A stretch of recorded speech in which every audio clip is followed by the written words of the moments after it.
ओम शांति। आज अव्यक्त बाप दादा के महावाक्य है।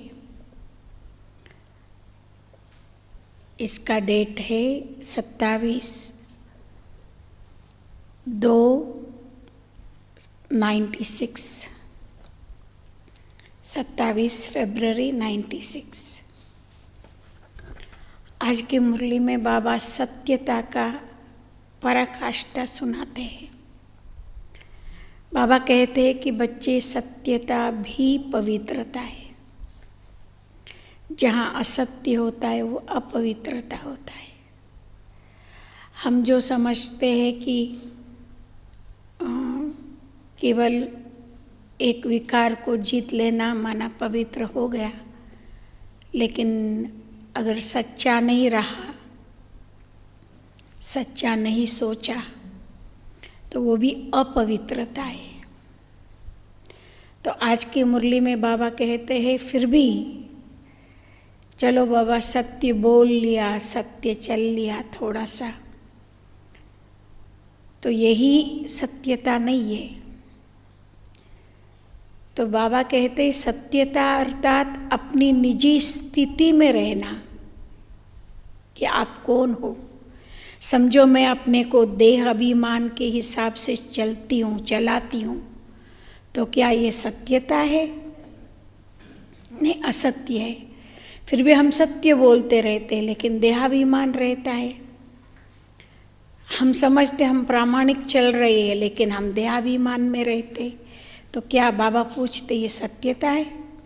नहीं।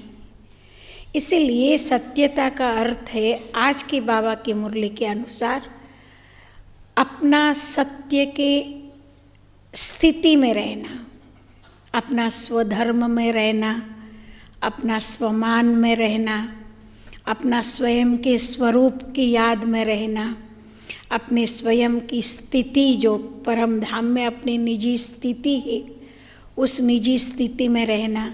ये सारी बातें जो होती है सत्य। और मैं सत्य बाप का बच्चा हूँ, मैं कौन हूँ? यहाँ जो मेरे रिश्तेदार है वो सब मेरे झूठे रिश्तेदार है, बरोबर है ना। जैसा नाटक में पार्ट बजाने के लिए मेरा को एक्टर्स होते हैं, ऐसे यहाँ माता पिता, भाई बहनें, फ्रेंड्स जो भी अपने आपस में होते हैं वो सब को एक्टर्स है। वो ऐसा हम नहीं समझते। तो रियलिटी में हमारा एक बाबा है बस, दूसरा कोई नहीं है। इसी सत्यता में हम सारा दिन रहते हैं क्या? रहते हैं क्या? नहीं, माना हम असत्य चल रहे। दूसरी बात बाबा कहते, कई बाबा के बच्चे इतने होशियार हैं जो ऐसा समझते हुए कलयुग में अगर हम एकदम सत्यता के हिसाब से चले तो हमको लोग बुद्धू मानेंगे। तो थोड़ा बहुत चतुराई भी चाहिए ना। ऐसे थोड़ी एकदम सत्यता के रीति से चले, एकदम सच्चे रास्ते पर चले, लोग हमको एकदम बुद्धू मानेंगे। उनको पता भी नहीं चलेगा कि ये इसके अंदर बुद्धि है। इसीलिए थोड़ी सी चालाकी चलती है। तो दुनिया वाले इसी चालाकी के नाम से पता नहीं क्या क्या करते रहते हैं, पता नहीं क्या क्या करते रहते। तो बाबा कहते दुनिया वालों को तो छोड़ो। कई बार बाबा के बच्चे भी अपने नाम के लिए, अपने स्थान के लिए, वही संगम युग में भी मेरा अच्छा स्थान होना चाहिए, संगम युग में इतना मैं सेवा करता हूँ, सेवा करती हूँ, मुझे इतना नाम होना चाहिए, इतना मान होना चाहिए, इसके लिए इतना साधन होना चाहिए, पे मुझे अच्छा सेंटर होना चाहिए, अच्छे अच्छे स्टूडेंट्स होना चाहिए। इसी चाहिए कि पीछे बाबा कहते चालाकी करना शुरू कर लेते हैं। वास्तविकता ये है वो असत्य मार्ग है। समझ रहे हैं ना? तो चालाकी यहाँ चलता नहीं है।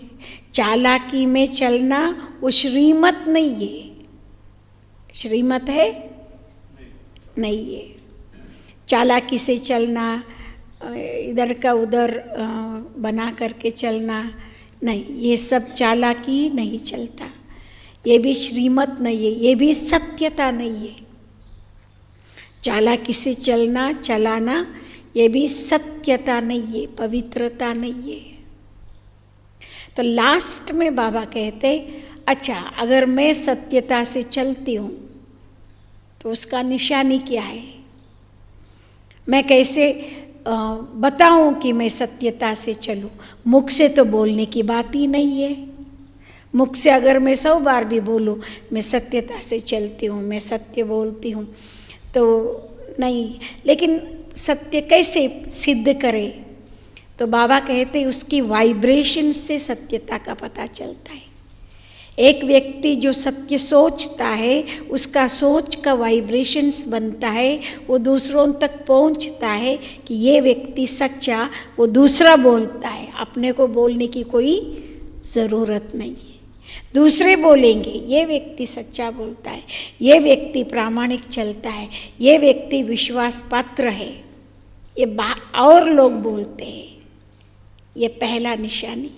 दूसरे निशानी बाबा बोलते, जहाँ सत्यता का मनसा, सत्यता का वाचा और सत्य कर्म होता है, वहाँ दिव्यता होती है।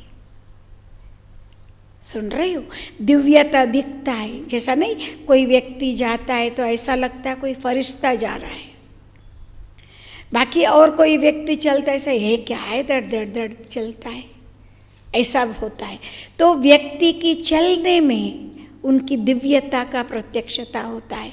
तो बाबा कहते हैं जो व्यक्ति सत्य चलता है, सत्य चलाता है, सत्य चलता है, तो बाबा कहते हैं कि उनमें दिव्यता का प्रत्यक्षता होता है। जैसा दादियाँ देखो जैसे बोलते थे, दादियों का चलना कैसे होता था, इतनी सारी भीड़ के बीच में भी दादियाँ चलती थी, ऐसा लगता था जैसा कोई देवी चल रही है, लगता था ना, दादियों को अपन ने देखा था ना। तो ये दिव्यता का साक्षात्कार सत्यता से होता है। और तीसरा निशानी बाबा बोलते, जो सच्चा होता है ना वो सदा खुश रहता है। जो ऐसा वैसा होता है ना, थोड़ा सा असत्य, थोड़ा सा मान पान के लिए चाहिए, थोड़ा सा चालाकी, ऐसा होता है ना, वो सदा खुश नहीं रहता है। जो सच्चा रहता है ना, मन से सच्चा, वाचा से सच्चा, कर्मणा से सच्चा, सारा प्रामाणिक, ऐसा जो रहता है ना, वो व्यक्ति खुश रहता है। सच तो बेटो नच, वो सदा खुश रहता, वो राजा आदमी रहता, क्योंकि उनको कोई किसी से डर नहीं रहता है। डरता वही है जो असत्य होता है। तो सत्य व्यक्ति का तीसरा निशानी है, वो सदैव खुश रहता है। तो इसीलिए बाबा कहते हैं कि बच्चे, संगम युग में एक एक संकल्प का भी बहुत वैल्यू रहता है। तो आपका एक संकल्प भी असत्य अगर चल जाए तो उसकी वाइब्रेशन सारी दुनिया में चलता है।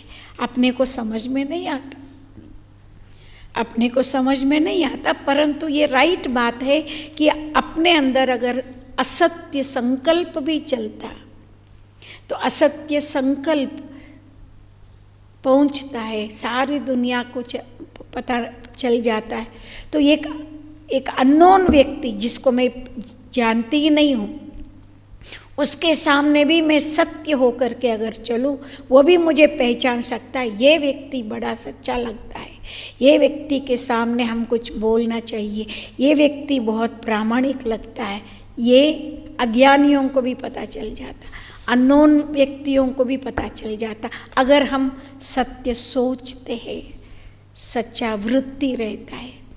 तो आज की बाबा की मुरली पूरा सत्यता के ऊपर है। सत्यता माना ही पवित्रता। अगर व्यक्ति सच्चा नहीं तो पवित्र भी नहीं। तो आप सोचो, संगम युग में हम क्या है। सच्ची बाबा कभी कभी कहते हैं ना, बच्चे तुम हीरे हो, हीरे, सुना, तुम हीरा बन रहे हो। तो अब सच लगता है कि भाई इतना अगर व्यक्ति आत्मा सत्य बन गया तो हीरा नहीं तो क्या होगा। तो सुनते हैं आज बाबा की अव्यक्त मुरली।